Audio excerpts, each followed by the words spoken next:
पाकिस्तान के खिलाफ न्यूजीलैंड की जीत से चैंपियंस ट्रॉफी की पॉइंट्स टेबल में बड़ा बवाल। भारत के लिए आई बड़ी खुशखबरी। पाकिस्तान तो शुरू होते ही खत्म हो गया है। फाइनल की रेस इंटरेस्टिंग हो गई है। तो जी हां, चैंपियंस ट्रॉफी 2025 का आगाज हो चुका है।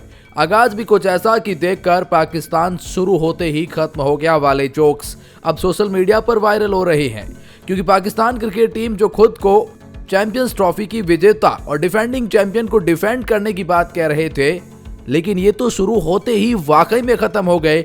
न्यूजीलैंड के खिलाफ न केवल अपने घर पर लगातार 2 ओडीआई मुकाबले हारे थे, न केवल वो ट्राई सीरीज हारे थे, बल्कि न्यूजीलैंड ने तो इन्हें तीसरा मुकाबला चैंपियंस ट्रॉफी का पहला मुकाबला हराकर 3-0 से अब तक पाकिस्तान को क्लीन स्वीप करके रखा है।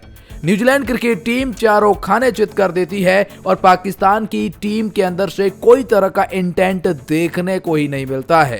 पाकिस्तान के खिलाड़ी न गेंदबाजी से, न बल्लेबाजी से और न ही किसी अपनी बॉडी लैंग्वेज से लग ही नहीं रहा था कि यह पाकिस्तान अपने घर पर खेल रही है।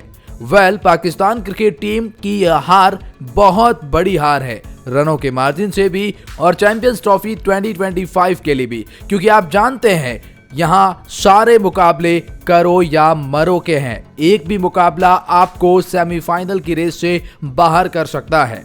पाकिस्तान की हार के बाद और न्यूजीलैंड की जीत के बाद क्या है पॉइंट्स टेबल के हालात और पाकिस्तान को मिली कैसे ये करारी हार, आइए आपको बताते हैं अब कौन सी टीमें सेमीफाइनल में जाएगी। इंडिया वाले ग्रुप से लगभग इसी एक मैच ने उस पूरी तस्वीर को क्लियर कर दिया है। आइए आपको बताते हैं कि करके इसे खास रिपोर्ट में। लेकिन आगे बढ़ने से पहले आप क्या सोचते हैं, सेमीफाइनल में इंडिया के साथ कौन सी टीम बढ़ेगी? कमेंट सेक्शन में अपनी राय बताएं, या इस ग्रुप से कौन सी 2 टीमें सेमीफाइनल में जाएगी। सबसे पहले बात करते हैं पॉइंट्स टेबल के हालात, लेकिन उससे पहले बता दें कि कैसे पाकिस्तान अपने घर पर चारों खाने चित हो गया था। दरअसल हालांकि टॉस तो मोहम्मद रिजवान नहीं जीता, लेकिन इन्हें अपने घर पर ही घरेलू कंडीशन पर घर के मैदान पर यही नहीं पता कि पहले बैटिंग करें या फिर बॉलिंग करें। जनाब ने पहले बॉलिंग ले ली और कहीं ना कहीं शुरुआत अच्छी करी थी इन्होंने। 39 रन पर पहला विकेट डेवन कॉनवे का, 40 पे दूसरा केन विलियमसन का, 73 पे तीसरा डाली मिचेल का। तो बैकफुट पर तो इन्होंने न्यूजीलैंड को धकेल दिया था, लेकिन इनकी सबसे बड़ी प्रॉब्लम इनका मिडिल ऑर्डर की गेंदबाजी और आखिर के 40 से 50 ओवर की गेंदबाजी है। अगर आप यहां पर देखेंगे तो फिर पाकिस्तान क्रिकेट टीम 73 रन पर 3 विकेट न्यूजीलैंड के ले लेती है, लेकिन उसके बावजूद भी 320 रन बनाए जाते हैं। विल यंग जो ओपनर आते हैं 113 बॉल पर 107 रन की पारी खेलते हैं। 104 बॉल पर 118 रन की पारी टॉम लेथम नॉट आउट जाते हैं। 61 रन की पारी ग्लेन फिलिप्स खेलते हैं। इनकी न्यूजीलैंड क्रिकेट टीम ने 320 रन का एक ऐसा पहाड़ का स्कोर खड़ा कर दिया जिसे देखने मात्र से पाकिस्तान घबराने लगा। हालांकि पाकिस्तान के ओपनर फकर जमान नहीं आए, बाबर आजम के साथ में साउथ शकील को भेजा गया, लेकिन कुछ खास नहीं कर सके। 8 रन पर पहला विकेट साउथ शकील के रूप में, लेकिन बाद में रिजवान आए और रिजवान भी बहुत ही सस्ते में चलते बने, 14 बॉल पर केवल 3 रन बनाकर।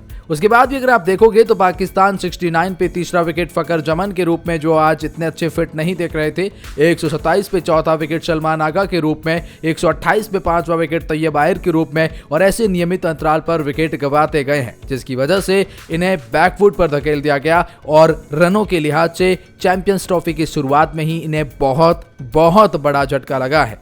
आइए आपको बताते हैं पाकिस्तान कैसे सेमीफाइनल के रेस से बाहर हो गया, या कोई पाकिस्तान के लिए रास्ता बचा है, और कैसे अब भारत के लिए भी खुशखबरी आई है। अगर आप पॉइंट्स टेबल की बात करते हैं तो पहले दोनों ग्रुप से आपको अवगत करा देते हैं। सबसे पहले मैं आपको बता दूं कि ग्रुप ए में भारत, बांग्लादेश, न्यूजीलैंड और पाकिस्तान की टीमें हैं। वहीं ग्रुप बी में देखेंगे तो अफगानिस्तान, ऑस्ट्रेलिया, इंग्लैंड और साउथ अफ्रीका की टीमें हैं। अगर आप देखेंगे तो ग्रुप बी काफी ज्यादा डेंजरस दिखाई दे रहा है, क्योंकि साउथ अफ्रीका, इंग्लैंड और ऑस्ट्रेलिया, अफगानिस्तान, ये चारों टीमें कांटे की टक्कर है। लेकिन इंडिया के पास में क्या है? बांग्लादेश, न्यूजीलैंड और पाकिस्तान। इन तीनों से इंडिया को मुकाबला खेलना है। इंडिया का अगला मुकाबला जो बांग्लादेश के खिलाफ है वो तो आज ही शुरू होने वाला है 20 तारीख को। उसके बाद 23 को पाकिस्तान के खिलाफ है और उसके बाद 2 मार्च को न्यूजीलैंड के खिलाफ है। अच्छा, चैंपियंस ट्रॉफी में सेमीफाइनल की रेस ये होती है ना कि ग्रुप ए की टॉप 2 टीमें और ग्रुप बी की टॉप 2 टीमें कहीं ना कहीं आपको सेमीफाइनल में जाती हुई दिखाई देंगी। एक बात तो जाहिर है ना कि अगर आप अपने ग्रुप पर एक भी मुकाबला हारते हैं तो फिर आप सेमीफाइनल की रेस से बाहर 40% तो हो जाते हैं। अभी इस पॉइंट्स टेबल में अगर आप देखोगे तो पाकिस्तान क्रिकेट टीम को बहुत बड़ा झटका लगा है। वो कैसे बताते हैं, लेकिन न्यूजीलैंड फिलहाल इस पॉइंट्स टेबल में पहले पायदान पर है। इन्होंने अभी तक एक मुकाबला खेला है और पहला ही मुकाबला जीत लिया है और 2 पॉइंट भी हासिल कर लिए है। इतना ही नहीं, जो नेट रन रेट इन्होंने अपने आप को पॉजिटिव बनाकर रखा है वो अनबिलीवेबल है। तो ये जो नेट रन रेट है वो बहुत ही कमाल की कर दी है और अब न्यूजीलैंड इस ग्रुप में पहले पायदान पर काबिज हो गया है। वहीं दूसरे और तीसरे पे कोई नहीं है क्योंकि भारत और बांग्लादेश का मुकाबला भी हुआ नहीं है, लेकिन चौथे पे पाकिस्तान पहुंच गया है। अब सवाल ये है ना कि क्या पाकिस्तान सेमीफाइनल में जा सकता है या नहीं। देखिए, पहला मुकाबला न्यूजीलैंड के खिलाफ पाकिस्तान का हो चुका है। पाकिस्तान का दूसरा मुकाबला भारत के खिलाफ 23 तारीख को है और उसमें भी भारत का पलड़ा बहुत ही भारी है। फिर ये अगर अंतिम मुकाबला बांग्लादेश के खिलाफ जीत भी जाते हैं तो क्या फर्क पड़ेगा। अब पाकिस्तान क्रिकेट बोर्ड या पाकिस्तान टीम के लिए एक ही रास्ता है कि ये बचे हुए दोनों मुकाबले मस्ट विन के तौर पर जीत जाए। अगर ऐसा कर जाते हैं फिर भी इन्हें दूसरी टीमों के ऊपर डिपेंड होना पड़ेगा, क्योंकि मान लीजिए भारत एक मुकाबला हार जाता है, दोनों जीत जाते हैं, न्यूजीलैंड भी एक मुकाबला हार जाता है, दोनों जीत जाती है और पाकिस्तान भी उस रेस में आ जाता है, तो फिर तीनों टीमों की नेट रन रेट पर बहुत कुछ डिपेंड करेगा। इसलिए पाकिस्तान क्रिकेट टीम को न केवल बचे हुए दोनों मुकाबले जीतने हैं, बल्कि जो इतनी बड़ी हार आपको मिली है उसको कवर भी करना है। यानी वो इम्पॉसिबल सा हो गया है। यानी आप अब मिरेकल पर बिलीव करना चाहते हैं। फॉर एग्जाम्पल के लिए न्यूजीलैंड और भारत, एक एग्जाम्पल के लिए बता रहा हूं, इन दोनों में से कोई एक टीम तो हारेगी और जीतेगी। मान लीजिए न्यूजीलैंड हार जाती है और भारत तीनों मुकाबले जीत जाता है, तो भारत सेमीफाइनल के लिए क्वालिफाई करेगा। फिर न्यूजीलैंड जो होगी वो 3 में से 2 ही जीत पाएगी, है ना, क्योंकि वो भारत के खिलाफ एक हार जाती है। और पाकिस्तान अगर बचे हुए दोनों जीत जाती है, क्योंकि इंडिया अगर तीनों जीत गया तो दोनों पाकिस्तान जीत भी नहीं पाएगी। तो सिनेरियो बहुत ही अलग बन रहे हैं। फिर या तो ये ऐसे बनेगा कि न्यूजीलैंड तीनों जीत जाए और भारत और पाकिस्तान 2-2 जीत जाए। फिर वैसे में ये सेमीफाइनल में कैसे क्वालिफाई करेंगे, क्योंकि फिर नेट रन रेट भारत से अच्छी होनी चाहिए। कुल मिलाकर अब पाकिस्तान के बहुत ज्यादा हालात खराब हो चुके हैं।